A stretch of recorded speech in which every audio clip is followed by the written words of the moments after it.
Delighted to see your faces this morning, especially my Chrisland people. To welcome this team from Global Health Research Unit, and they have 5 centers globally. It's global, but they have 5 centers. They have in Philippines, Colombia, India, UK, and Nigeria. Let's clap for Nigeria. It is a responsibility for us to manage whatever is given to you, be it grants, be it resources, to manage what you even get in your department, in the university. So accountability is very important. So let us listen to them and hear what they want to say, and let us also aspire to write for grants and win grants and manage it well. When I won a grant to start the Center for Drug Discovery in UI, it was $1 million. But they put everything in place. Every month you're giving reports. So you must have a staff too that is, the project manager must be on top of it and all that. And at the end of the day, we successfully executed that grant. And we did not have any negative reports. Hello. So it's very important that we learn this. We're going to take us through a deep dive into the standard. We hope you will all participate in that section. And then our colleague Stephanie from the College of Medicine is going to take us through how the College of Medicine's implementation plan is going. So that is the rough agenda for today. So what happened in 2014, a group of us got together and we had been working in global health for quite some time, and we realized that there was a problem across the entire globe. And really the problem was that there was no one agreed international standard of best practice for managing grants. Everybody, the funders, intermediaries, our own organisations, we all have what we call as best practice, but we did not have an internationally agreed best practice. We noticed that there was a lack of trusted relationships between the funders and the grantees. And the funders were making assumptions about their grantees that were just incorrect. And then the third one is that there's a drive towards equitable partnerships. Like funders want to have partnerships with their grantees, and with a lot of sub-granting as well.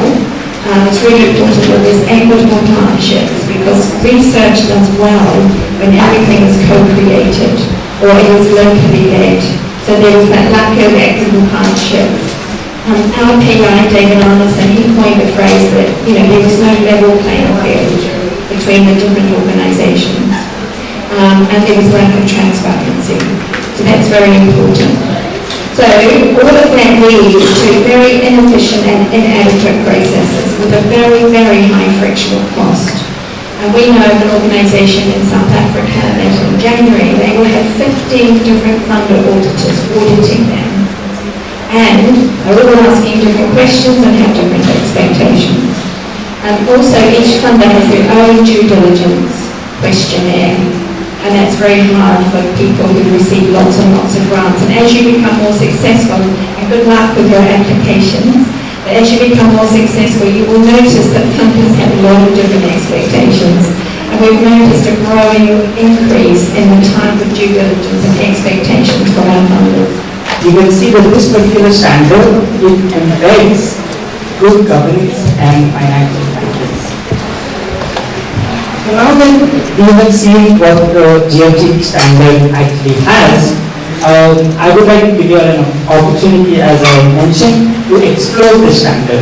And so, this particular QR code on the screen right now, this has a form which has questions from the procurement area of the GFG standard. And so I would like you to please either scan this code, or I think a colleague has sent it on WhatsApp, the particular link. So if you could click on that link and access the form, that would be very helpful. So we are going to try and do an activity and explore the procurement. This can be done either individually or in a group of 3, 4 or 5. And once you access the form, you can actually go to each of the procurement requirements in the GFG standard, and there are 4 options.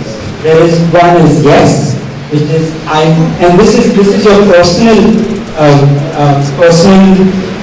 awareness of the requirements and the policies.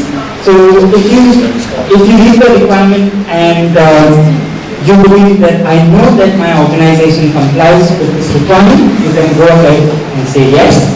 If you feel that there's a gap, or if you are aware that there's a gap, then you can say no. Partial is if you know that there is a process, but there are certain areas that you might not have complete information on, or that you know that there's a gap. So you can put partial. And lastly, I don't know if you are unaware of that particular process. So these are a few pointers. Does anyone have any questions about this activity? Apologies, there was some technical issue with the form. However, we are fixing it, and you can actually access that form even during or after the workshop, and even the information. But it was more for you to, as I said, explore the standard and see how it will apply to Chrisland University.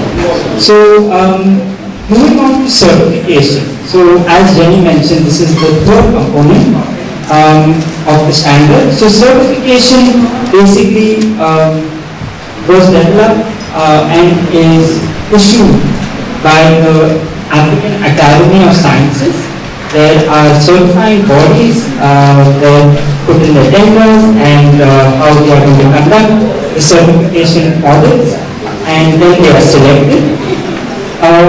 Who will be a certifier? So this can be an international organization, and also they might have branches near your country or in your country, and there will be either 1 or 2 members who will come over a period of 4 to 5 days. These are some of the certifying bodies. So we have BDO from the UK, we have PO, we have KPMG, which a lot of you are aware of. And what will be the approach to certify?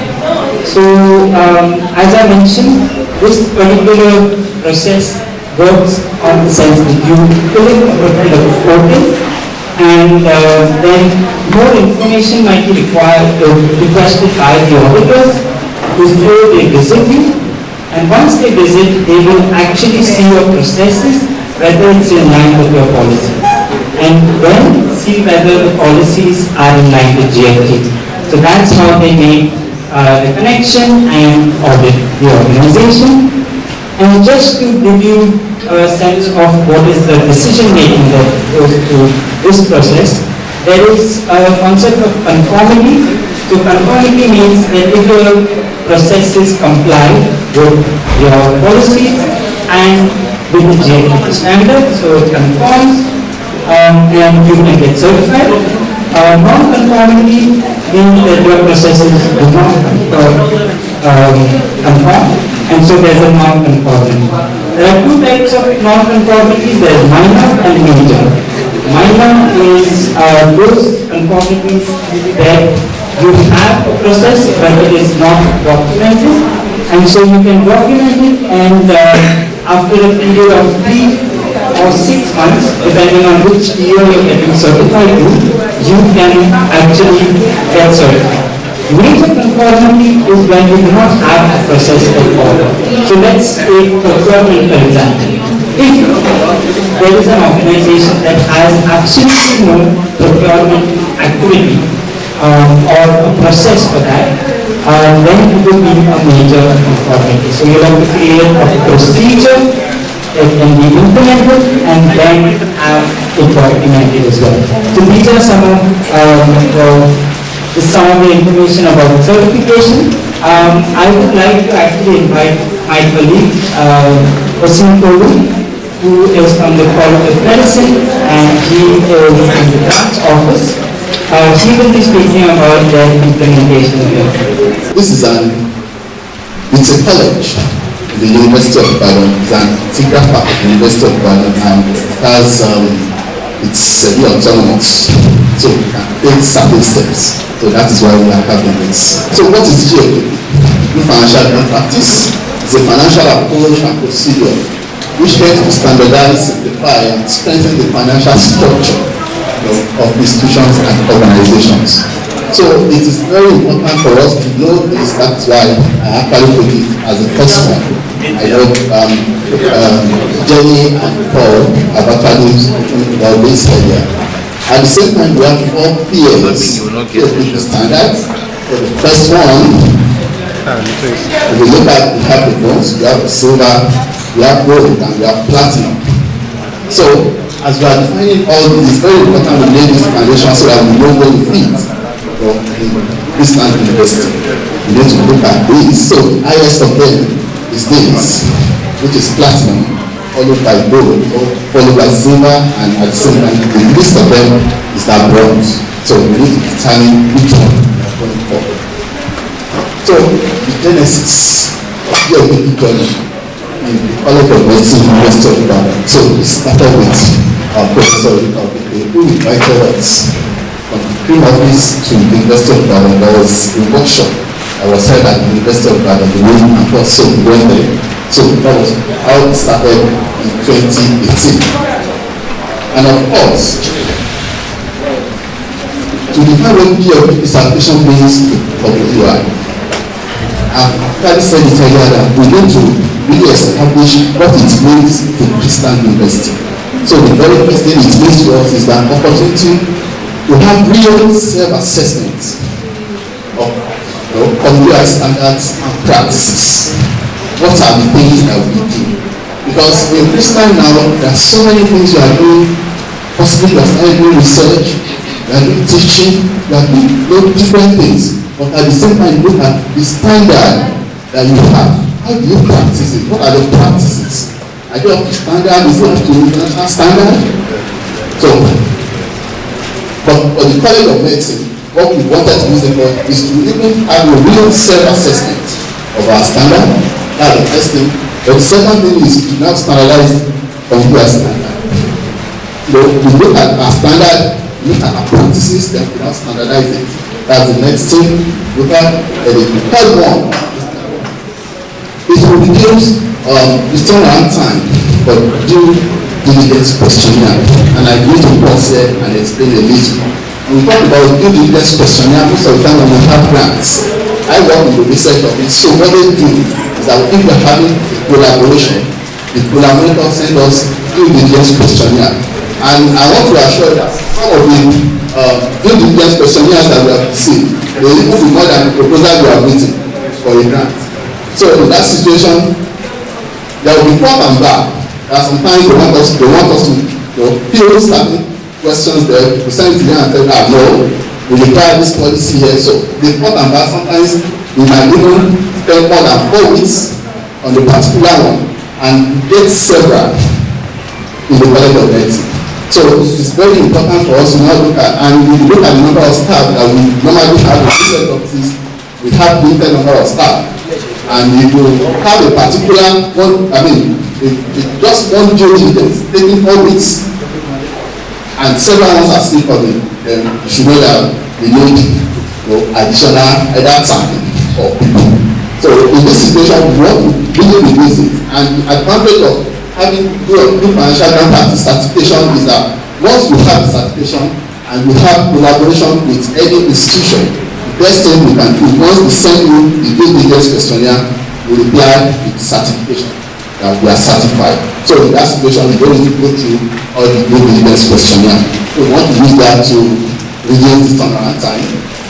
And the next one is that, permit me, I know my dad and mom would like this because the University of Ibadan is always best and the best. So we want to be the first to have certification in Nigeria. So then, apart from that, the University of Ibadan is a leading institution. So we want to use this opportunity. Once we get it, we want to train other institutions because that's why Professor Ola is also here. We have people with diverse experiences in research and in different areas. So, and we are always willing to share the knowledge. How did we start the journey of good financial grant practice? You know, the first thing was to inaugurate the committee. How were we able to do that? Because immediately we came back from the workshop, we started thinking of what to do. The likes of Professor Adebiye and the president, Professor Lakadwalawa, were brainstorming on what to do. So the first thing was to inaugurate the committee, and at the same time, the buy-in of the management is very important because, in fact, Chrisland University is very good in the sense that you don't have too many steps. The hierarchy. But here in the University of Ibadan, you will start from the College of Medicine and move to the university. You now tell you need to get to the council. So many steps. The hierarchy before you can get approval for anything. I think first of all, we are talking of the GFGP for Chrisland University. When the VC said the during our opening remark, we have tried as much as possible to accept the grants, and I believe that very soon we will really get there, wherein scientists and researchers, not only in the sciences but also in humanities, will be able to get a grant and prosecute original research. And thereafter, we begin to talk about the management of the grants. And so it's like a step forward or ahead of the some of the activities that we expect to be in the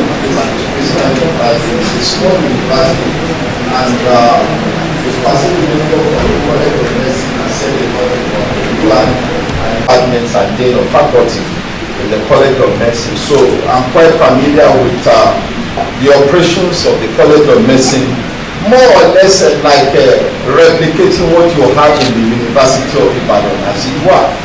Like the provost of the College of Medicine might represent the vice chancellor. You have the deputy provost, also like a DVC. You have University College of Medicine librarian, like the University librarian, and a financial controller of the College of Medicine, like the bossa of the University of Ibadan. So essentially what you have in the University of Ibadan, you have full complement of that in the College of Medicine.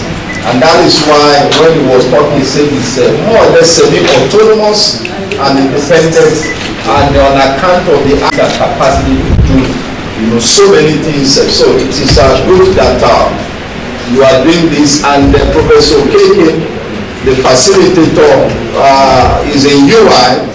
Is in Faculty of Pharmacy. It was the Faculty of Pharmacy used to be in the College of Medicine, but it's now in UI.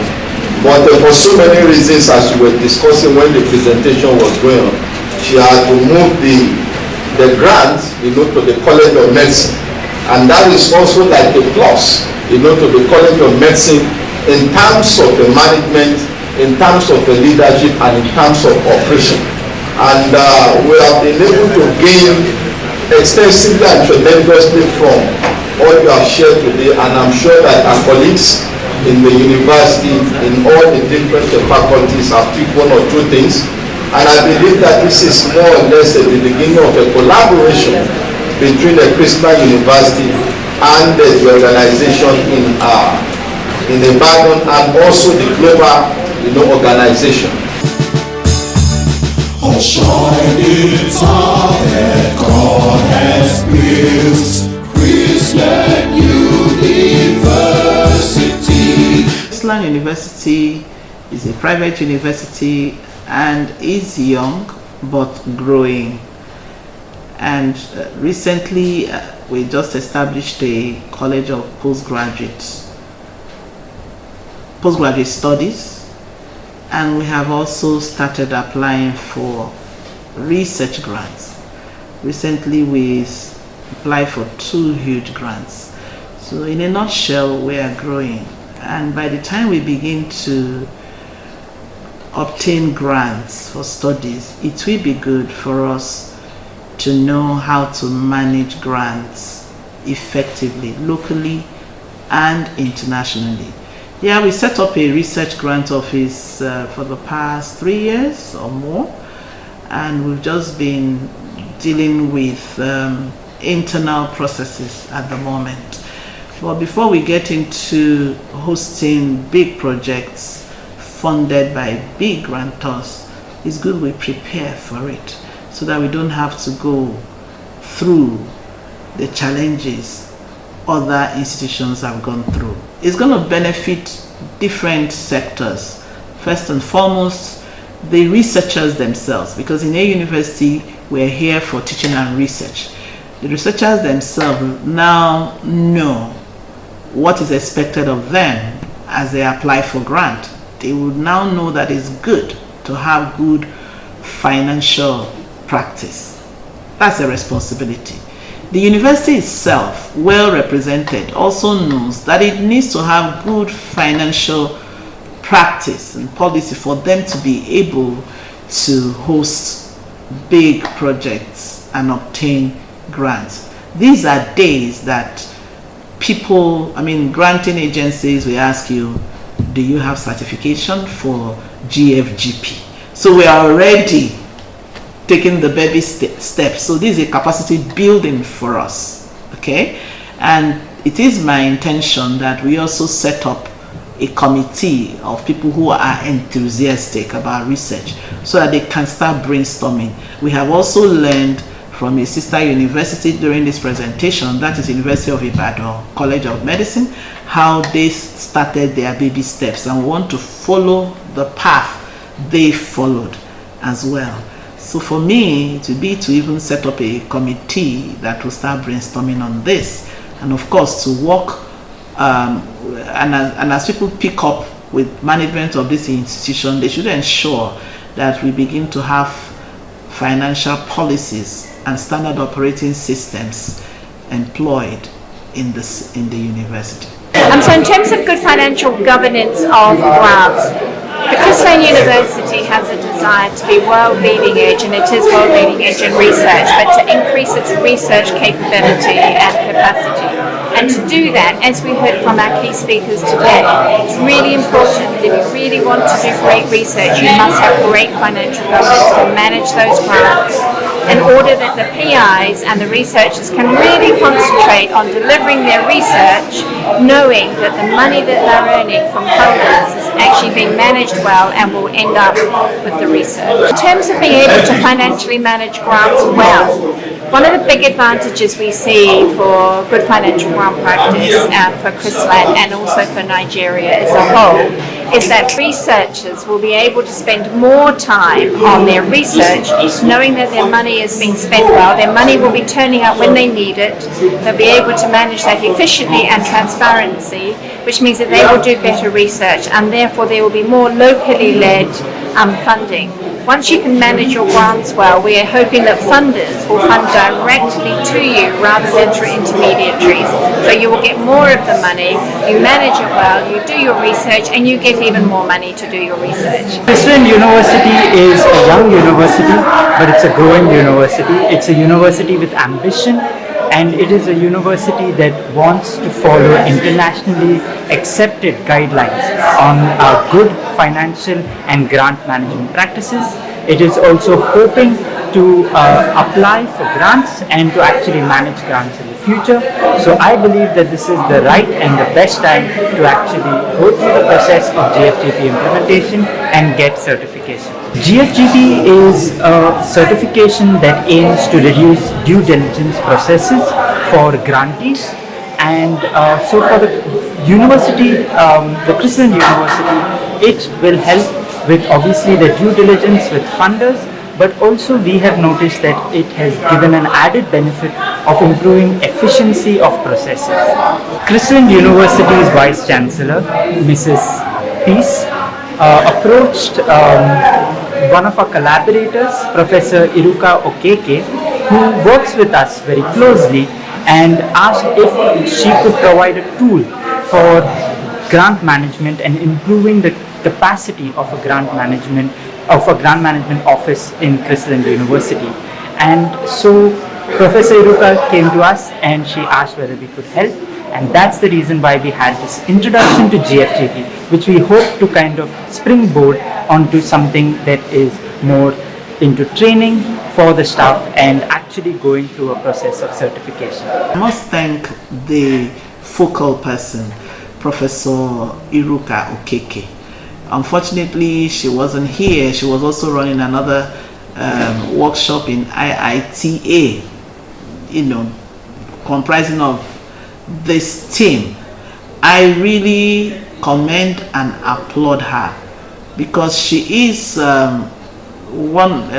she's heading what we call GHRU. There are 5 countries involved on the Global Health Research Unit, and she is the focal person for Nigeria. She's done marvelously well by bringing groups from the other 4 centers. They were all here today. People that have never been to Nigeria, from UK, Colombia, Philippines, and India. I mean, I was amazed to see it was a beautiful color, a beautiful blend. All of them coming with their own experiences, and from the presentation, they presented well what they were doing. So we were really, really challenged. So I am happy that Professor Keke could think it wise to extend this kind of workshop to a private university. I'm sure that has not happened in any other institution in Nigeria apart from College of Medicine, where they came from. So we are happy. I'm happy that she could think about us, and I'm also happy that we could respond because she was working with our own team as well, planning this program, and I'm happy that we succeeded in hosting it successfully. If you notice, this is a holiday time. Our staff, most of them on vacation or on leave, but people still came around to listen to it, and I know that people were enriched from the presentation. So I'm happy. I'm really, really happy. It adds to the growth of Chrisland University. This program was obviously an introductory program. We would have hoped and liked to have worked with the participants much more because everyone was participating so well. So given the time that we were provided and the space, we have been able to conduct a very helpful, I believe, and productive workshop. So I'm very happy about it and I look forward to the future. Deploying resources to educate.